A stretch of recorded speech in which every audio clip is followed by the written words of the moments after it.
के हो चीन र भुटान बीच भएको 3 स्टेप रोड म्याप सम्झौता? आज यसबारेमा हामी चर्चा गर्दैछौँ। चीन र भुटान बीच केही वर्षदेखि चलिरहेको सीमा विवाद समाधान गर्नका लागि 3 स्टेप रोड म्यापको सम्झौता MOUमा हस्ताक्षर भएको छ। यो सम्झौता भारतका लागि ठूलो झट्काका रूपमा हेरिएको छ। उता चीनका मिडियाहरूले भने यसलाई ठूलो सफलताका रूपमा हेरिरहेका छन्। चीन र भुटानले भिडियो कन्फरेन्सिङका माध्यमबाट सम्झौतामा हस्ताक्षर गरेका हुन्। चीनका सहायक विदेश मन्त्री ऊ जाङखाओले चिनिया विदेश मन्त्रालयको वक्तव्यमा भनेका छन्, MOU सीमा निर्धारणलाई लिएर वार्ताको गति तीव्र बनाउने र दुई देशबीच कूटनीतिक सम्बन्ध स्थापित गर्नमा सहयोगी बन्नेछ। भुटानको विदेश मन्त्रालयले पनि यसबारेमा प्रेस विज्ञप्ति जारी गरेको छ। तर दुवै पक्षले वार्ताको रोडम्याप सार्वजनिक गरेका छैनन्। चिनिया सञ्चार माध्यमले यसलाई सीमा वार्ताका लागि पहिलो ठूलो सफलताको रूपमा व्याख्या गरेका छन्। चीन र भुटान बीच सन् 1984मा 20 पटकसम्म वार्ता भएको थियो। 4 वर्ष अघि डोक्लाम स्थित चीन, भारत र भुटानको त्रिदेशीय सीमा क्षेत्रमा 73 दिनसम्म भारत र चीन बीच तनाव उत्पन्न भएको थियो। चिनिया मिडियाले सम्झौताको तारिफ गर्दै लेखेका छन्, यसबाट भारतका कारण उत्पन्न गतिरोध अन्त्य हुनेछ। चिनिया सरकारी सञ्चार माध्यम ग्लोबल टाइम्सले भारतको नाम लिँदै समाचारको शीर्षक नै लेखेको छ, भारतका कारण पैदा भएको गतिरोध अन्त्य गरेर कूटनीतिक सम्बन्ध बलियो बन्नेछ भनेर लेखेको छ।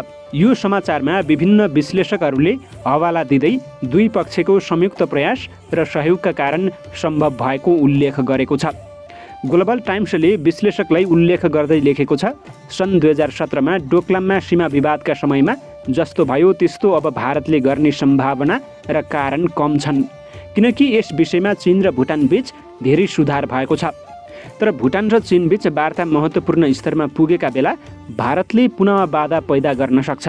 साउथ इस्ट एसिया र Oceania research institute of contemporary international relation research academy of China south एसियाका सहायक निर्देशक वाङ सिडा भन्छन्, सीमा मामिला चीन र भुटानका लागि धेरै महत्त्वपूर्ण रहेको छ, किनकि यसको सम्बन्ध भुटानसँग मात्र होइन, भारत चीन सम्बन्धमा पनि नकारात्मक असर पार्छ।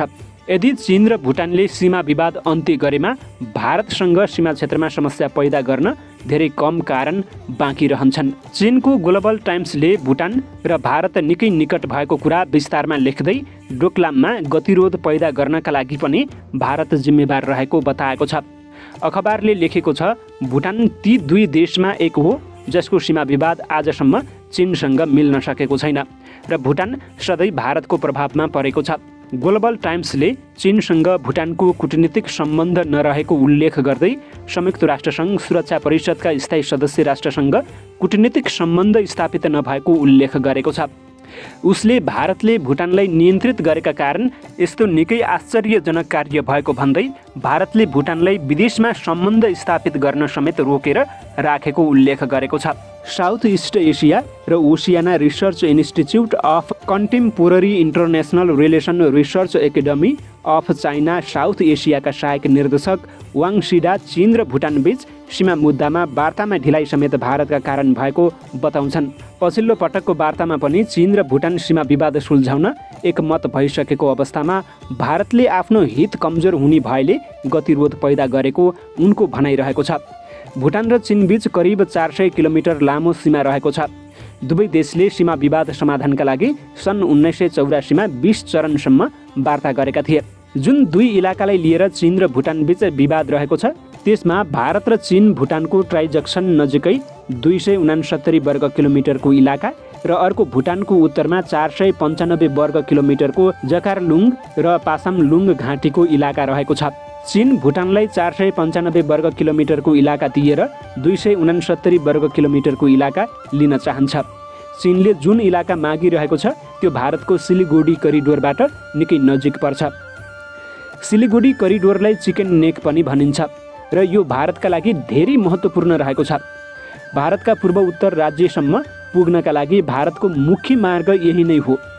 यदि चीन सिलिगुडी करिडोरको नजिक आयो भने भारतका लागि गम्भीर चिन्ताको विषय बन्न सक्छ, किनकि यो पूर्व उत्तर राज्यको कनेक्टिभिटीका लागि खतरा बन्न सक्छ। चीन भुटान वार्ताको कुनै रोड म्याप 3 स्टेप रोड म्यापमा सार्वजनिक गरिएको छैन। तर यो दुई देशको सीमा वार्ताको रोड म्याप अनुसार नै रहेको चिनिया पक्षको बुझाइरहेको छ। यसको अर्थ दुवै पक्षले पहिला सीमा निर्धारणका लागि आधारभूत र राजनीतिक सिद्धान्तलाई स्थापित गर्नेछन् र त्यसपछि खास विवाद समाधानको कोसिस गर्नेछन्। सम्झौतामा हस्ताक्षर भएपछि नयाँ सीमा निर्धारण गरिनेछ। सन् 2017मा डोकलाम विवादपछि रणनीतिक रूपमा महत्त्वपूर्ण भारत, भुटान र चीनको त्रिदेशीय सीमामा रहेको डोकलाम पठारमा आफ्नो उपस्थिति चीनले बलियो बनाएको छ। भारत र भुटानको विरोधका बावजुद चीनले डोकलाममा सडक निर्माण गरेको छ र यो क्षेत्रमा नयाँ गाउँ पनि निर्माण गरिसकेको छ।